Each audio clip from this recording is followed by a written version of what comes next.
नमस्कार, मैं आपकी दोस्त अंजलि। वीडियो पसंद है तो लाइक एंड शेयर ज़रूर करिएगा और जो भी मेरे चैनल को सब्सक्राइब नहीं किए हैं तो प्लीज़ सब्सक्राइब कर लीजिए। आज का टॉपिक है हनुमान जी लंका में घुस गए। तो चलिए मैं वीडियो को शुरू करती हूँ। हनुमान जी ने बहुत ही छोटा रूप धारण किया और भगवान का स्मरण करके नगर में प्रवेश किया।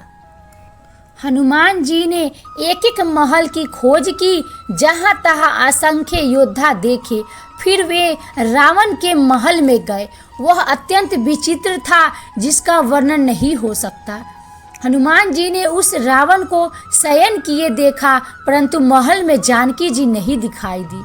फिर एक सुंदर महल दिखाई दिया। वहाँ भगवान का एक अलग मंदिर बना हुआ था।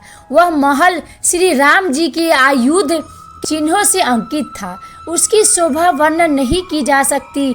वहाँ नवीन नवीन तुलसी के वृक्ष समूहों को देखकर कपिराज श्री हनुमान जी हर्षित हुए।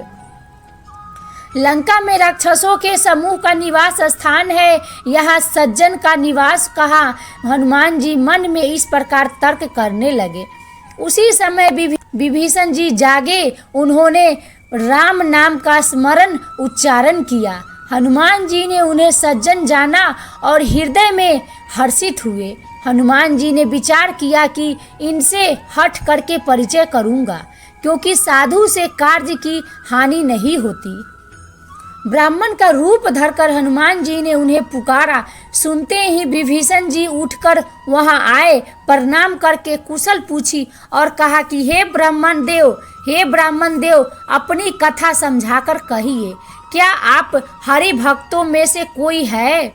क्योंकि आपको देखकर मेरे हृदय में अत्यंत प्रेम उमड़ रहा है। अथवा क्या आप दीनों से प्रेम करने वाले स्वयं श्री राम जी ही हैं, जो मुझे बड़भागी बनाने आए हैं? तब हनुमान जी ने श्री रामचंद्र जी की सारी कथा कहकर अपना नाम बताया। सुनते ही दोनों के शरीर पुलकित हो गए और श्री राम जी के गुण समूहों का स्मरण करके दोनों के मन प्रेम और आनंद में मग्न हो गए। विभीषण ने कहा, हे पवन पुत्र, मेरी रहनी सुनो। मैं यहाँ वैसे ही रहता हूँ जैसे दांतों के बीच में बेचारी जीव। हे तात, मुझे अनाथ जानकर सूर्यकुल के नाथ श्री रामचंद्र जी क्या कभी मुझ पर कृपा करेंगे?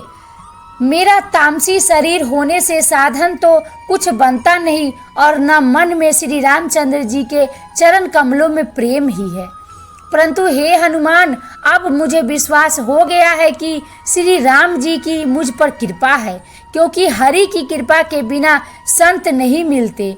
जब श्री रघुवीर ने कृपा की है, तभी तो आपने मुझे हट करके दर्शन दिए हैं। हनुमान जी ने कहा, हे विभीषण जी सुनिए, प्रभु की यही रीति है कि वे सेवक पर सदा ही प्रेम किया करते हैं। भला कहिए, मैं ही कौन बड़ा कुलीन हूँ, जाति का चंचल वानर हूँ और सब प्रकार से नीच हूँ। प्रातः काल जो हम लोगों का नाम ले ले तो उस दिन उसे भोजन न मिले। हे सखा सुनिए, मैं ऐसा अधम हूँ, पर श्री रामचंद्र जी ने तो मुझ पर भी कृपा की है। भगवान के गुणों का स्मरण करके हनुमान जी के दोनों नेत्रों में प्रेमाश्रियों का जल भर आया। जो जानते हुए भी ऐसे स्वामी श्री रघुनाथ जी को भुलाकर भटकते फिरते हैं, वे दुखी क्यों न हो। इस प्रकार श्री राम जी के गुण समूहों को कहते हुए उन्होंने अनिर्वचनीय शांति प्राप्त की। फिर विभीषण जी ने श्री जानकी जी जिस प्रकार वहां लंका में रहती थी वह सब कथा कही। तब हनुमान जी ने कहा, हे भाई सुनो, मैं जानकी माता को देखना चाहता हूँ। विभीषण जी ने माता के दर्शन की सब युक्तियां कह सुनाई। तब हनुमान जी विदा लेकर चले। फिर वहीं रूप धरकर वहां गए जहां अशोक वन में सीता जी रहती थी। आई होप वीडियो पसंद आई होगी। पसंद है तो ज़्यादा से ज़्यादा शेयर करें। तब तक के लिए खुश रहिए, खुशियाँ बांटते रहिए। राम जी आप सबका भला करेंगे।